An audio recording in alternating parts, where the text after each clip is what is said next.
2 పసుపులెడ్డి మనోజ్ కుమార్, 3 నీరజ్ రాగి. ఈ ముగ్గురు వ్యక్తులు అక్కడ ఉండడం జరిగింది. తర్వాత ఈ ముగ్గురు వ్యక్తులు ముగ్గురు అమ్మాయిలతో 3 డిఫరెంట్ రూముల్లో ఉండడం జరిగింది. అలాగే రిసెప్షన్లో మేనేజర్ మనీషా అనే అమ్మాయి ఉంది.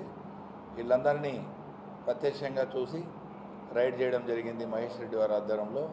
దాని మీద ఐటీ ఇమ్మోరల్ ట్రాఫిక్ యాక్ట్ కింద కేసు నమోదం చేసి దర్యాప్తులో ఇంకా ఓనరు ఎవరెవరున్నా, దీని వెనక ఎవరెవరున్నారు, ఎవరు ఆర్గనైజ్ చేస్తున్నారనే డీటెయిల్స్లో ఇన్వెస్టిగేషన్లో తెలిసి వాళ్ళందరినీ చట్టపరంగా చర్యలు తీసుకోబడుతుంది.